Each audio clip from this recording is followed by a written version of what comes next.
J-Wave Across the Sky をお聞きの皆さん、こんにちは。ピアニストの住野隼人です。東京建物 Music of the Spheres、 宇宙には人には聞こえない音楽がある。このコーナーはニューヨークを拠点に活動する僕、住野隼人が音楽を通した様々な出会いを語るひとときをお送りしています。今回はドイツからお届けしています。先週ニューヨークからマンチェスターに飛びまして、マンチェスターで BBC フィルハーモニックと指揮者のアーニャ・ビールマイヤーさん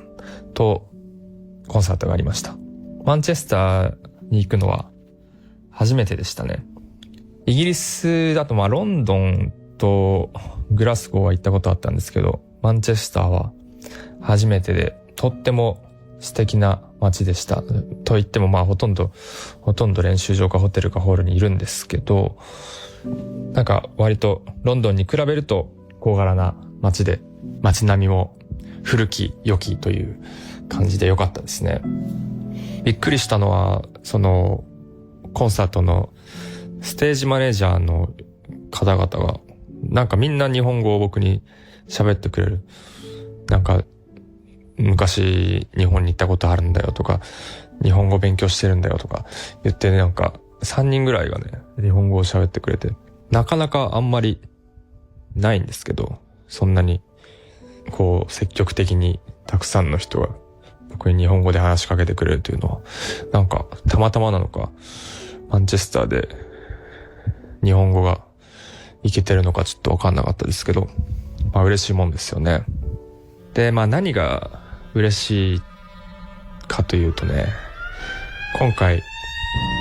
リハーサルオーケストラが持ってるリハーサルのスタジオがあるんですけど、24時間練習できるんですね。これはあんまり普通じゃなくって、大抵やっぱりね、旅先で一番苦労することはピアニストにとっては練習場所を探すということで、もう本当に家に帰ると練習場所を探さなくていいだけでなんて楽なんだろうとか思うんですけど、今回のマンチェスターはそんな心配が全くなく、いつでもホテルの横にあるスタジオで練習できるというね、もう本当に完璧なエンバイロメントでしたね。それでミディキーボードも貸してくれて、いつでも作曲したり楽譜を作ったりもできるという、もうほぼそうなると自分のスタジオとそうそう変わらなくなってきますが、あとたまたまロンドンにいた私のヒューマンユニバースの初回版のジャケットを撮ってくださったカメラマンがマンチェスターまで遊びに来てくれて、で次の日に街歩きでスナップショットを撮影しましたね。そうでもないとなかなか街に出ることも最近はないのでありがたかったですね。そんなマンチェスターからお送りします。マンチェスターなのでオアシス Don't Look Back in Anger。マンチェスターの後は私はドイツのボフンという町に来ました。これはドイツの西部エッセンとドルトムントの間くらいに位置するんですけど、と言ってもどこだよという感じかもしれませんが、なんかこの辺はデュッセルドルフとかケルンとかいろんな街がこう同じ近い経済圏の中にあって、結構街同士の行き来も頻繁にあるみたいですが、言うなれば東京と横浜みたいな感じですかね。大宮と東京と横浜みたいな。で、東京と横浜の間に川崎があって、で今僕は川崎みたいな場所にいるわけでありますね。ちょっと例えが正しいかわかんないですけど、ピアノフェスティバルがありまして、1000席ぐらいのホールなんですけど、そこでピアノリサイタルをさせていただきました。とてもこう響きが柔らかい響きの持つホールで、そしてお客さんも満席でとても盛り上がってくれたので、僕は本当に嬉しい限りでございました。最後にはガーシュウィンのパリのアメリカ人のピアノ編曲を弾いたりもしたんですけど、そこでちょっとサプライズ的に鍵盤ハーモニカも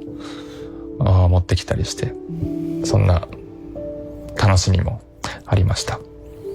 でも本当にドイツが面白いのは、いろんな街にいろんなホールがあることですね。まあその点で言うと日本も負けてはないんですけど、ドイツはその街がとてもこう分散されている感じがしますね。例えばベルリンが首都なわけですけど、ベルリン自体もそんなに大きな街ではないですね。ベルリンくらい大きな街がミュンヘンだったりフランクフルトだったり、それこそこの辺一帯だったり、いろんな場所にこう同じ規模で街が分散されているのが面白い。かたや日本だと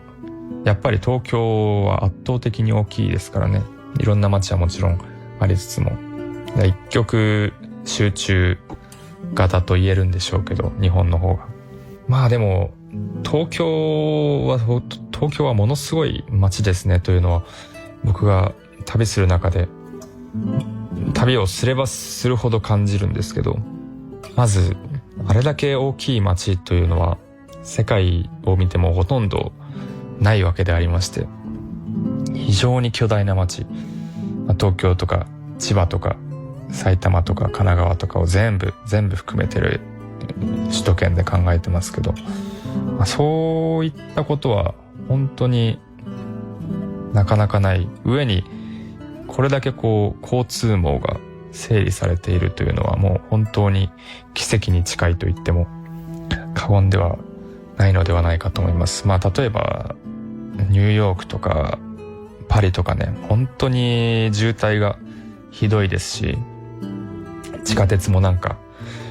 来なかったり、急に行き先が変わったりしますからね、なかなか大変なこともありますが、でも別にだからどうというわけではなく、その違いを感じられるのは面白いなという思う日々でございます。ボーフムはまた来年の1月に同じホールに戻ってくる予定でありまして、今度はオーケストラとラベルのピアノコンチェルトというものを演奏させてもらうんですね。なのでこちらもとっても楽しみです。それではベートーベンの生まれ故郷であるボンにも近いということで、ベートーベンのストリングカルテット16番三楽章お聴きください。演奏はエマーソン弦楽四重奏団です。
住野隼人がお届けしてきました東京建物 Music of the Spheres。 そろそろお時間となってしまいました。最後にお知らせです。昨年夏に開催されました日本武道館公演がライブブルーレイとして7月14日に発売されます。もうすぐですね。住野隼人ピアノリサイタルクラシックアリーナ11月29日 K アリーナ横浜で開催です。ぜひ詳しくはホームページなどチェックしていただけたら幸いです。東京建物 Music of the Spheres ではオリジナルロゴ入りノートを毎週5名の方にプレゼントします。Across the Sky のウェブサイト右上バナーのメッセージ to Studio から僕住野隼人へのメッセージや質問とともにノート希望と書いてご応募ください。それでは引き続き小川沙羅さんナビゲートの J-Wave Across the Sky でお楽しみください。来週もこの時間にお会いしましょう。ここまでは住野隼人でした。